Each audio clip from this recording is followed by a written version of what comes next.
एक ऐसी जगह जहां रात को सोने से पहले लोग अलार्म नहीं बल्कि गोलियों की आवाज सुनकर अंदाजा लगाते थे कि आज का दिन कितना शांत रहा। एक ऐसा टाउन जिसे इंटरनेशनल मीडिया ने एशिया का मोस्ट डेंजरस स्लम कहा। और ये वही जगह है जो अभी हाल ही में रिलीज हुई धुरंधर मूवी में दिखाया गया, लियारी टाउन। लेकिन सवाल यह है कि धुरंधर मूवी में फेमस हुआ ये टाउन आखिर है क्या? क्या इसे पाकिस्तान का वाइल्ड वेस्ट कहा जाता है? और कैसे उस कराची की जमीन पर उभरे कुछ ऐसे बंदे, ऐसे बदमाश जिन्होंने AK-47 बचपन से अपने हाथ में उठाया। आज हम इस पूरी कहानी को समझेंगे, लियारी का असली हिस्ट्री, गैंग्स, पॉलिटिक्स और उसी की मिट्टी से निकला एक नाम, रहमान टिक्का। आज जब भी लियारी का नाम सुनते हैं तो दिमाग में एक ही तस्वीर बनती है, पतली गलियां, बंदूकें, आवाज, दुश्मनी और खून। लेकिन ये हमेशा से ऐसा नहीं था। सदियों पहले लियारी कुछ और ही था। ये बात है 1700 की, जब लियारी कराची का सबसे पुराना हिस्सा था और उस टाइम पर ये इंडिया का हिस्सा था। कुछ लोग इसे कराची की माँ भी बोलते थे। जब कराची कोई बड़ा शहर नहीं था, बस समंदर के किनारे बसा हुआ एक छोटा सा फिशिंग विलेज था। वहां से लियारी की शुरुआत हुई। यहाँ मकरनी, बलोच, सिंधी और कुछ पंजाबी लोग बसते थे। इनकी जिंदगी समंदर से चलती थी, बोट्स, जाल, मछली पकड़ना और दिन भर की मेहनत। और मज़ेदार बात यह है कि यहाँ सुकून था, संगीत था और स्पोर्ट्स का राज था। लियारी के लोग फुटबॉल और बॉक्सिंग के दीवाने थे, इतने दीवाने कि इस जगह को लिटिल ब्राज़ील ऑफ पाकिस्तान कहा जाता था। यहाँ के बच्चे रोनाल्डो के पोस्टर चिपकाते थे, रात को चाय और पान की दुकानें जगती थी, कहीं पर गज़ल सुनाई देती थी और कहीं जगहों पर बच्चे फुटबॉल खेलते हुए दिखाई देते थे। लियारी ने पाकिस्तान के टॉप फुटबॉलर्स और बॉक्सर्स को पैदा किया। सोचिए, वही गलियाँ जो आज गैंग वॉर के लिए बदनाम है, कभी उन गलियों में रात को फुटबॉल मैच हुआ करते थे। पर ये खूबसूरती ज़्यादा देर तक नहीं टिकी। तो आखिर क्या हुआ कि ये जन्नत नरक बन गई? असली कहानी समझने के लिए हमें थोड़ा पीछे जाना होगा। तो इन सब की शुरुआत होती है 1830 में, जब ब्रिटिशर्स ने कराची को कैप्चर किया और 1850 में कराची पोर्ट को मॉडर्नाइज किया। ये पोर्ट पाकिस्तान का सबसे बड़ा ट्रेड गेटवे बन गया। पोर्ट के बिल्कुल पास होने की वजह से कूली, फिशमैन, बोट रिपेयर करने वाले, मर्चेंट्स और मैकेनिक्स सब यहीं बसने लगे। लियारी शहर का लेबर हब बन गया। लेकिन यहाँ सबसे बड़ी गलती हुई, ब्रिटिश गवर्नमेंट ने सिर्फ उन्हीं जगहों को डेवलप किया जहाँ से उन्हें रेवेन्यू आता था। एलीट कॉलोनियाँ, बिजनेस इंडस्ट्रीज। लियारी उनके लिए एक low value Muslim work class area था, जहाँ ना पैसा था, ना पॉलिटिकल पावर, ना सोशल इन्फ्लुएंस। लियारी में जहाँ बलूच और लोकल मुस्लिम रहते थे, उन्हें तवज्जो नहीं मिली और लियारी एक ऐसा मोहल्ला बन गया जिसे गवर्नमेंट ने वोट बैंक की तरह ट्रीट किया, फिर कभी डेवलप करने की कोशिश भी नहीं की।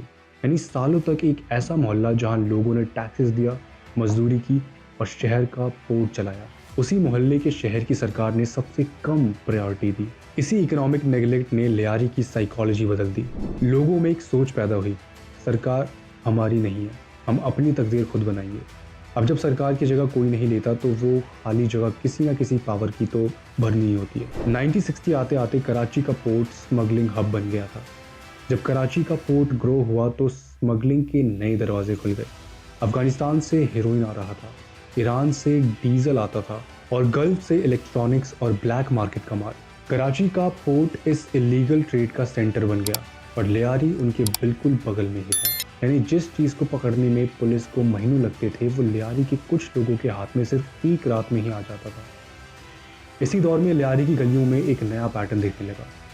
गरीबी बढ़ रही थी, नौकरियां कम हो रही थी और जब सर्वाइवल मुश्किल हो जाता है तब लोग शॉर्टकट्स ढूंढते हैं। इसी डिप्रेशन ने छोटे छोटे बदमाश डेवलप किए। पहले तो वो लोग जो छोटी मोटी चोरियां करते थे, फिर बूटलिंग, प्रोटेक्शन रॉकेट्स और धीरे धीरे ये बातें पॉलिटिकल किलिंग्स तक बढ़ गई। 1970s के आखिर में लियारी में पहली बार गैंग कल्चर का बीज जमने लगा। छोटे मोटे बदमाश जो पहले बूटलिंगिंग करते थे, अब धीरे धीरे ऑर्गेनाइज्ड ग्रुप्स में बनने लगे। उनका एक लीडर होता था, एक एरिया होता था और एक कोड बन जाता था। ये वो लोग थे जिनके पास पढ़ाई के ऑप्शंस नहीं थे और मजदूरी से घर चलाना बहुत ही मुश्किल था। इस दौर के कुछ पहले नाम थे काला नाग, एक नोटोरियस फिगर जिसके नाम का मतलब था खौफ। शुरू जो अपने एरिया में कब्जा और हफ्ता चलता था, हाजी लालू जिसका नेटवर्क स्मगलिंग रूट से जुड़ा हुआ था, और बाबू डकैत जो उस जमाने में दिलेरपन और चालाकी की कहानियां उस जमाने में बच्चे बच्चे को पता थी। अब असली गेम चेंजर तब आया जब 1980 में कराची की पॉलिटिक्स 3 हिस्से में बढ़ चुकी थी। MQM यानी मोस्टली मुहाजिर एरिया, पीपीपी यानी लियारी बलोच मजिस्ट्री एरियाज, और एएनपी जो पठान स्ट्रॉन्ग होल्ड था। पॉलिटिशियंस को सिर्फ वोट चाहिए थे और लियारी में सरकार का निज़ाम नहीं था। यही दौर था जब लियारी का गैंग इकोसिस्टम ऑफिशियल जन्म लेता है, एक ऐसी दुनिया जहां कानून गोली से लिखी जाती थी। अब लियारी में छोटे बदमाश नहीं थे, ऑर्गेनाइज्ड ग्रुप्स बन चुके थे। काला नाग ग्रुप, शेरू गैंग, बाबा लाडला, हाजी लालू सर्कल, बाबू डकैत नेटवर्क। इन सबकी पावर बनी सिर्फ 3 चीज़ों से। पहला, गलियां तंग थी इसीलिए पुलिस घुस नहीं पाती थी। दूसरा था कम्युनिटी सपोर्ट, क्योंकि गैंग्स लोगों की मदद भी करते थे। और तीसरा था पॉलिटिकल पेट्रोनाइज, पॉलिटिकल बैकिंग ने गैंग्स को वेपन्स दिलाए, पैसा दिलाया और ताकत दिलाई। गलियां तंग थी इसीलिए पुलिस घुस नहीं पाती थी और लोकल लोग गैंग से डरते थे और इसीलिए उनकी मदद भी नहीं करते थे। और पॉलिटिशियंस भी पीछे से उन्हें सबको प्रोटेक्ट करते थे। ये नेटवर्क माफिया की फ्यूचर फाउंडेशन बन गया। लियारी में बोरी बंद लाशें मिलने लगी। पेशवार को कॉन्ट्रैक्ट किलर्स का खौफ था। नशा, bomb blast, petrol bombs, drug, genocide और पॉलिटिकल प्रोटेक्शन का रॉकेट, यहाँ पे कोई कानून नहीं बचा था। बंदूक ही कानून बन गई थी। और इंटरनेशनल मीडिया ने इसे एशियाज मोस्ट डेंजरस स्लम कहा।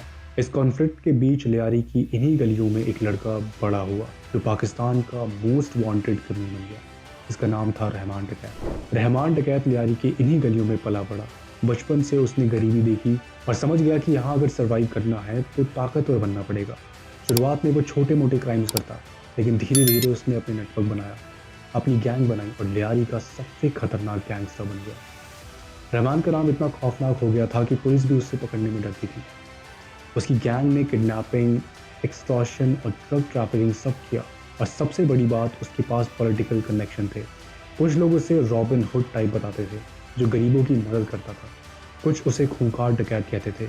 और यही रहमान डकैत की कहानी अभी इस मूवी में दिखाई गई है, धुरंधर मूवी में दिखाया गया है कि कैसे एक छोटा बदमाश पाकिस्तान का मोस्ट वांटेड क्रिमिनल बन गया, कैसे लियारी की गलियों में गैंग वॉर हुआ और कैसे पुलिस ने उसे पकड़ने की कोशिश की। धुरंधर मूवी में जो डार्क गलियां, खौफनाक मोहल्ले और वो लोग दिखाए गए हैं जिनकी ज़िंदगी में सिर्फ सर्वाइवल बची थी, ये सब लियारी की रियल स्टोरी है। मूवी ने 3 चीज़ें बहुत क्लियर दिखाई। तंग गलियां जहां पुलिस घुसने से डरती थी, लोकल सपोर्ट जहां लोग गैंग से भी डरते थे और ज़रूरत पड़ने पर उन्हीं के पास मदद के लिए भी जाते थे, और पॉलिटिकल कनेक्शन जहां ऊपर से फ़ोन आता था और ऑपरेशन रुक जाता था। और आज का लियारी थोड़ा बेहतर है। पाकिस्तानी पुलिस ने कई ऑपरेशन चलाए हैं, बहुत से गैंगस्टर्स यहाँ तो मारे गए और कुछ पकड़े भी गए। रहमान डकैत को पुलिस एनकाउंटर में मार दिया गया था, लेकिन क्या असली प्रॉब्लम सॉल्व हुई? नहीं। आज भी लियारी में गरीबी है, बेरोजगारी है और इंफ्रास्ट्रक्चर का अभाव नहीं है। नए गैंग्स बन रहे हैं और नए क्राइम हो रहे हैं। जब तक गवर्नमेंट उन जगहों में इन्वेस्ट नहीं करेगी जहां गरीब लोग रहते हैं, तब तक दूसरा रहमान डकैत पैदा होगा, क्योंकि क्राइम की जड़ गरीबी और निगलेक्ट है। ये थी लियारी रहमान डकैत की कहानी। एक ऐसी जगह जो कभी फुटबॉल और म्यूजिक के लिए जानी जाती थी, वो गैंग वॉर का सेंटर बन गई। एक ऐसा लड़का जो गरीबी में पला, वो पाकिस्तान का मोस्ट वांटेड क्रिमिनल बन गया। और धुरंधर मूवी ने इस कहानी को दुनिया के सामने लाया।